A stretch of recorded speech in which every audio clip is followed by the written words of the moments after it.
Perawat itu mengatakan apa keluhannya anak saya. Nah, anak saya bilang sakit perutnya. Tiba-tiba dia periksa perutnya sampai ke bawah katanya. Kita telah menetapkan tersangka, ya, jadi proses ini sudah naik ke proses penyidikan, ya, karena alat bukti yang sudah cukup.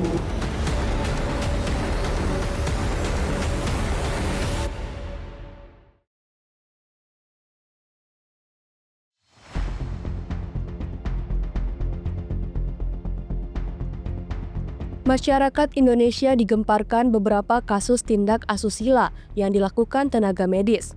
Misalnya seorang dokter residen anestesi Universitas Padjadjaran yang menjalani program pendidikan dokter spesialis atau PPDS di Rumah Sakit Dr. Hasan Sadikin Bandung, yang menjadi tersangka atas pemerkosaan terhadap keluarga pasien.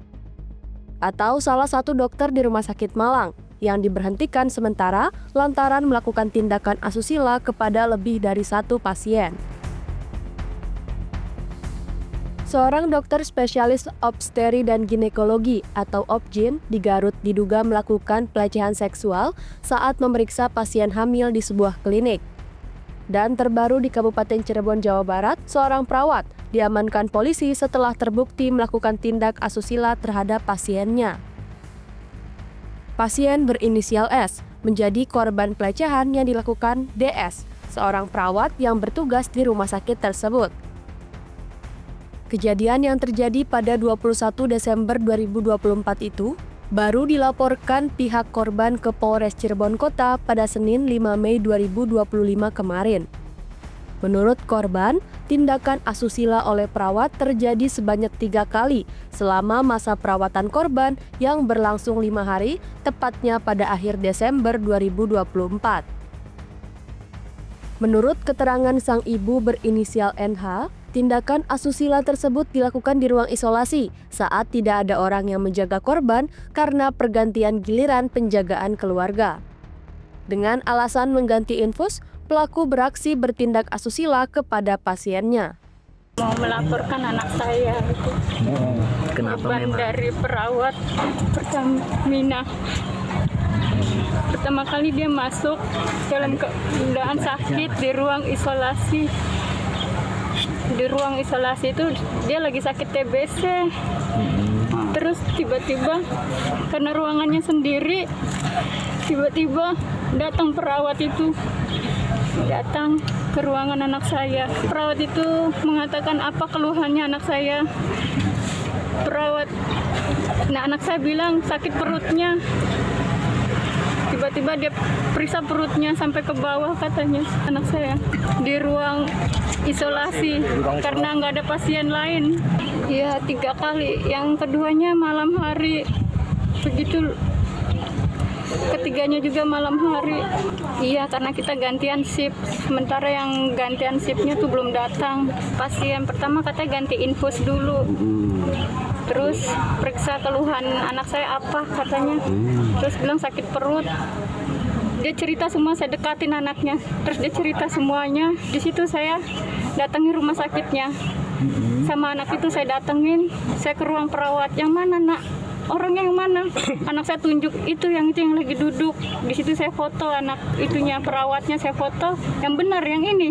Iya katanya.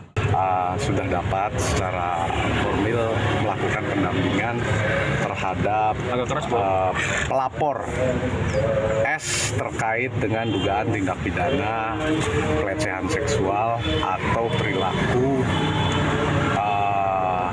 persetubuhan dalam sebuah institusi rumah sakit yang ada di Kota Cirebon. Kami mengawal proses ini agar betul-betul hak-hak hukum dari klien kami bisa didapatkan secara maksimal sesuai dengan prosedur hukum yang berlaku. Dan proses hukum sampai dengan saat ini masih ditangani oleh Polres Cirebon Kota, unit PPA. Dan kami akan melakukan upaya-upaya hukum lanjutan agar ke depan kemudian ini menjadi perhatian bersama bahwa institusi rumah sakit atau yang lainnya perilaku-perilaku semacam ini tidak boleh terjadi lagi di wilayah Kota Cirebon, wabil khusus seperti itu. Langkah hukum sudah kami laporkan DS ke pihak yang berwajib, dalam hal ini Polres Cirebon Kota. Untuk selanjutnya kami pun akan menghubungi dan meminta pertanggungjawaban secara formal sesuai dengan prosedur kepada pihak rumah sakit yang bersangkutan seperti itu. Oh pasti artinya sesuai dengan koridor hukum pihak kepolisian agar segera melakukan klarifikasi atau pemanggilan terhadap terlapor seperti itu. Kita lihat nanti, barangkali yang terpenting sekarang adalah proses hukum sedang berjalan dan apabila memang ada mediasi dan lain sebagainya ya kita lihat nanti seperti apa. Itu yang jelas upaya hukum kaitan dengan kerugian yang diterima oleh klien kami baik secara psikis, materi dan imaterinya pasti akan kami lakukan seperti itu. Saat ini korban yang berkebutuhan khusus dalam kondisi trauma.